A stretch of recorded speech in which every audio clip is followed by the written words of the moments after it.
Le vapotage, un bon moyen d'arrêter de fumer ou une nouvelle addiction? On voit ça tout de suite avec mes invités.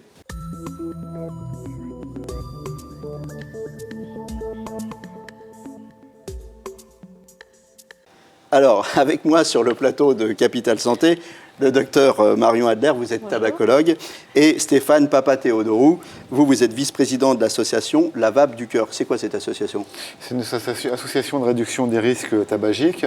Nous, on récupère en fait du matériel, des liquides de professionnels, d'invendus ou de fin de série. Ils économisent sur la destruction ou ils ont une réduction d'impôt parce qu'on est... et vous donnez ça à des gens défavorisés. Voilà, exactement. Voilà, ok. Pour les aider à arrêter de fumer. Alors, avant d'entrer dans le vif du sujet, qui fume sur le plateau? Moi, je fume pas, hein, vous l'avez vu. Hein, là.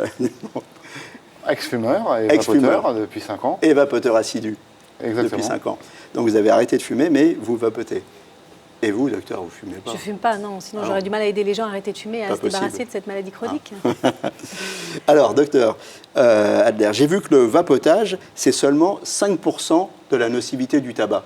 C'est vrai, clairement, ça? on a des études en Angleterre maintenant. On a des groupes qui font des études et qui essayent de voir au maximum toutes les études qui sortent, de les analyser d'une manière objective. Et on situe la dangerosité de la vape à 5% de la dangerosité de la cigarette. C'est-à-dire 100% de la cigarette. 100% la cigarette. On peut estimer la vape à 5%. Voilà. Donc clairement, c'est oui, mieux. on conseille j'ai envie de vous pour dire l'arrêt du tabac. C'est encore dangereux. Et ça veut dire que ce n'est pas zéro. On est fait pour respirer l'air ambiant et non pas pour aspirer quoi que ce soit d'autre que l'atmosphère et l'air ambiant. Donc c'est important de savoir que quand on ne fume pas, ce n'est pas la peine de se mettre à inhaler des choses qui ne sont pas tout à fait faites pour soi. Le mieux, c'est de respirer l'air ambiant. Mais si on fume, oui, la vapoteuse peut être une aide à l'arrêt du tabac chez une bonne partie des gens. Pourquoi c'est moins nocif? Parce qu'il n'y a pas la combustion. Ce qui est toxique dans le tabac, c'est quand vous allumez votre cigarette, c'est comme un feu de cheminée, il y a une fumée, donc le résultat de la fumée de combustion, c'est du monoxyde de carbone, c'est du goudron, des substances cancérigènes, des particules. Et tout ça, c'est mauvais pour la santé parce que ça rentre dans le corps, dans les vaisseaux, dans les poumons, dans le cœur, etc. Ce qui est très important, c'est de savoir que la vapoteuse, il n'y a pas de combustion, il y a une vaporisation du liquide et donc il n'y a pas de monoxyde de carbone, il n'y a pas de particules, il n'y a pas de goudron, tout ça. Ni de goudron, ni de substances cancérigènes. Par contre, dans ces liquides, qu'est-ce qu'il y a? Quid des arômes? Il y a quoi dedans? Alors dans les liquides de la vapoteuse, moi je conseille de prendre de la nicotine parce que le but, c'est d'éliminer la nicotine, de pouvoir prendre la nicotine et éliminer ce qui est dangereux, c'est-à-dire de la fumée de cigarette. La fumée, c'est ça qui est dangereux. Ce qui n'est pas dangereux dans la cigarette, c'est la nicotine. Et c'est par contre ce qui est addictif. Et pourquoi on va fumer tous les jours? Parce qu'on a besoin de son taux de nicotine et d'un certain niveau de nicotine en fonction du nombre de cigarettes qu'on va fumer.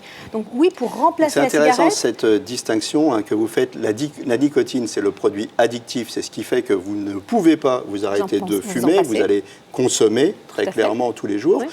Et ce que vous inhalez, la fumée, le produit de la combustion, c'est ça qui donne les cancers, l'insuffisance respiratoire, enfin tout ce qu'on peut énumérer. Et les problèmes cardiovasculaires. Ce qui est très important, c'est que la nicotine, c'est ce qui va vous faire souffrir. Quand les gens disent « j'ai pas envie d'arrêter de fumer parce que je n'ai pas envie de souffrir du manque », c'est le manque de nicotine. C'est pas le manque de fumée. Exactement. Et un des éléments du manque de nicotine, c'est « je vais manger tout le temps parce que je vais compenser ». Et donc les fringales, c'est lié au manque de nicotine. Donc oui, il faut remplacer la cigarette par la nicotine sous forme de traitement validé, substitut nicotinique, aide à l'arrêt du tabac par des traitements médicamenteux. Et on peut tout à fait prendre aussi la vape avec de la nicotine. Donc oui, dans la vape, il faut mettre de la nicotine pour pouvoir avoir la bonne dose et pour pouvoir être rapidement soulagé et ne pas avoir besoin de continuer. Il y a du propylène-glycol et du glycérol qui sert à vaporiser cette nicotine et il y a des arômes que l'on peut mettre en fonction du goût que l'on va avoir. Chacun est différent. C'est contrôlé, il y a des normes, il y a des trucs. Absolument, et de plus en plus, et je pense que c'est là-dessus qu'il faut absolument donc, que il y a quoi comme les fabricants... AFNORM et normes européennes, hein, c'est ça? Il y a des normes européennes, donc il vaut mieux prendre des cigarettes qui respectent les normes européennes et les normes françaises, ça c'est sûr. Il y a les normes AFNOR qui étaient les normes pour les arômes. Maintenant, on a discuté un petit peu tous les deux, mais je pense que vous avez aussi des informations complémentaires. Il y a de plus en plus un focus sur les justement arômes pour qu'ils soient de plus en plus adaptés à la cigarette électronique, même si c'est plus tout à fait alimentaire, pour que ce soit compatible avec la santé. Ça, c'est le plus important. Et puis, il y a aussi la résistance qui ne doit pas chauffer trop pour que ce ne soit pas une combustion et que ça reste une vaporisation. On va en parler de tout ça. Alors justement, on va rentrer dans le détail du vapotage et des outils avec vous. Le profil du vapoteur, d'abord, il y a un profil, c'est qui? C'est le fumeur. Après, il n'y a pas des gens qui se mettent directement au vapotage comme ça, qui se disent tiens, non, ça n'existe pas ça. Assez rare. Des gens comme moi, je peux faire mon intéressant. Et les professionnels ont bien souvent du secteur déconseiller aux gens de vapoter s'ils ne fument pas. Oui. Ça ne sert à rien d'inhaler. Après, si la personne veut vraiment le faire parce qu'elle trouve ça ludique, libre à elle. Mais globalement, on essaye de dissuader les gens s'ils ne fument pas. Même vapoter sans nicotine. Pour quelle raison on s'y met alors? On s'y met essentiellement pour arrêter de fumer, c'est ça? Voilà, exactement. C'est la première des raisons. C'est l'outil qui va amener le plaisir et la gestuelle. Oui. Après, la gestuelle, on le voit bien avec cette cigarette. Hein. Alors, vous avez celle-là, par exemple, qui est...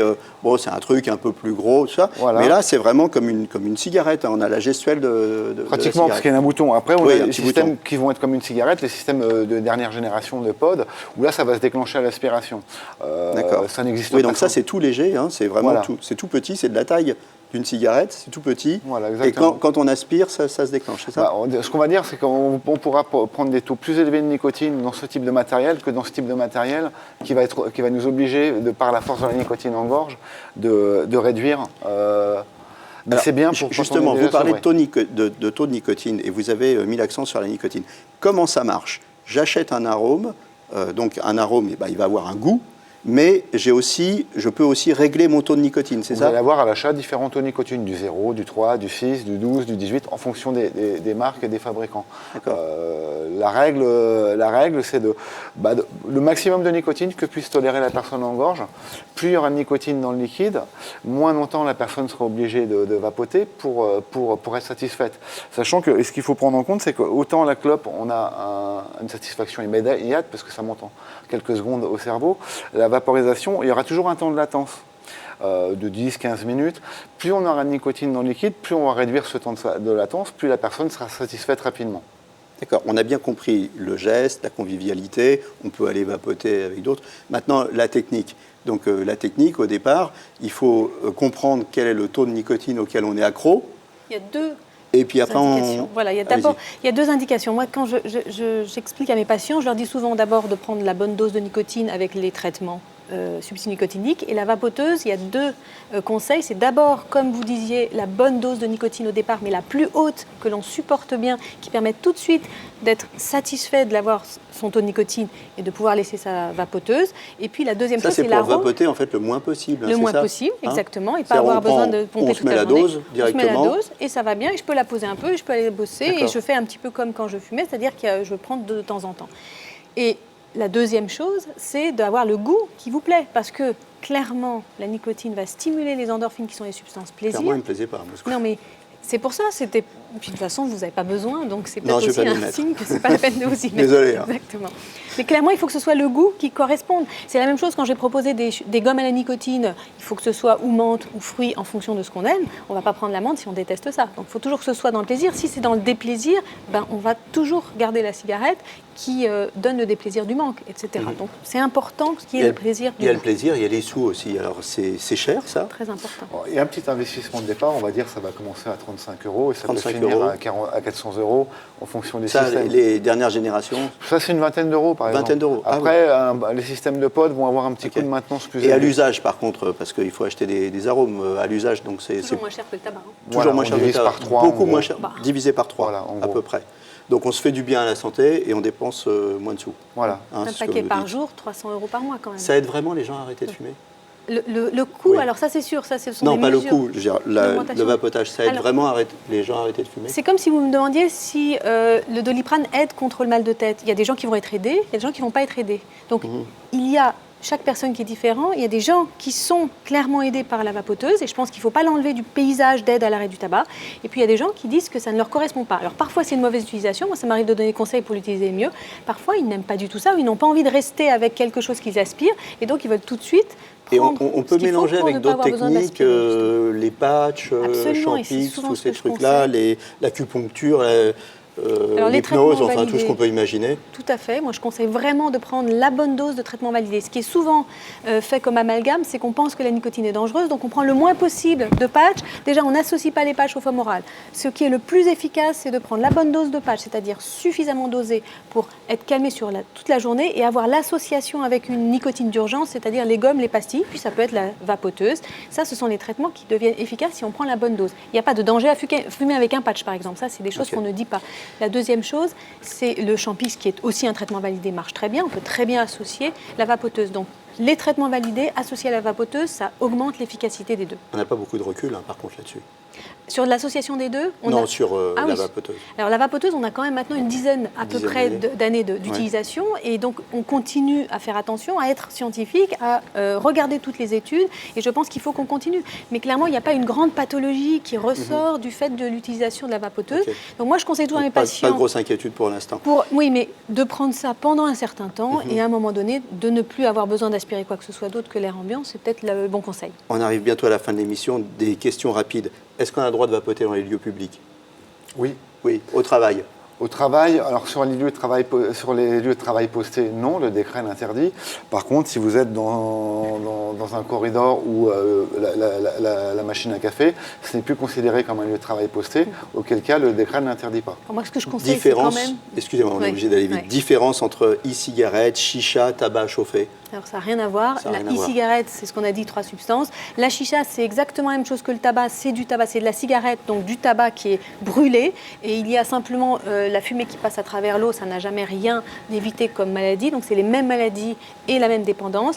Et le tabac chauffé, qui est la nouvelle invention de l'industrie du tabac, est aussi toxique. Alors on voit qu'il y a un petit peu moins de monoxyde de carbone, par exemple. Mais ça ressemble à une e-cigarette. C'est exprès, c'est pour faire... Bien sûr, c'est exprès, mais clairement, c'est comme si vous avez une pyrolyse et non pas une combustion. C'est-à-dire, il n'y a pas le feu, mais il y a les braises, vous voyez. Donc les braises, ça brûle aussi. Il y a aussi des substances cancérigènes, il y a aussi du monoxyde de carbone, il y a aussi des particules, donc il y a aussi une toxicité. Et ça n'a rien à voir avec la cigarette électronique. On peut fumer du cannabis dans une e-cigarette? On peut, dans certains pays, oui, où c'est dépénalisé. Oui, c'est vapoter, hein, c'est pas fumer. Vapoter, excusez-moi, vapoter. En 30 secondes, quand même, on ne peut pas se quitter sans rappeler les méfaits du tabac. Bien sûr. Alors, mais ça, tout le monde le sait, cardiovasculaire, respiratoire, cancer. Clairement, l'avantage de l'arrêt du tabac, c'est 24 heures après avoir arrêté. Vous éliminez votre monoxyde de carbone 1 jour après avoir arrêté de fumer. Donc, bien sûr, c'est encourageant. Et on peut aussi encourager les femmes enceintes, évidemment, à arrêter de fumer. Il faut qu'elles sachent qu'elles ont le droit de prendre de la nicotine. Les traitements par substitut nicotinique sont autorisés chez la femme enceinte. Et malheureusement, on ne les aide pas suffisamment. Et on les prescrit aussi chez les patients qui viennent de faire une pathologie cardiaque, par exemple. Donc, aidons nos patients. Un dernier chiffre, hein, les femmes, l'association pilule, contraception œstrogène et tabac, au-delà de 30 ans, chez les femmes, c'est... En grande partie grâce au tabac, c'est extrêmement toxique. Ça augmente le risque cardiovasculaire de thrombose, et donc c'est très, très important. Je crois que ça le multiplie par 30, hein, c'est quelque chose de colossal. Exactement, mais c'est vraiment lié au tabac. Pas à la pilule, mais au tabac en grande partie. Voilà, écoutez, c'est la fin de cette émission. On va pouvoir aller s'en griller une petite. Merci à tous d'avoir accepté l'invitation de Capital Santé. À bientôt pour un prochain numéro. Et d'ici là, portez-vous bien.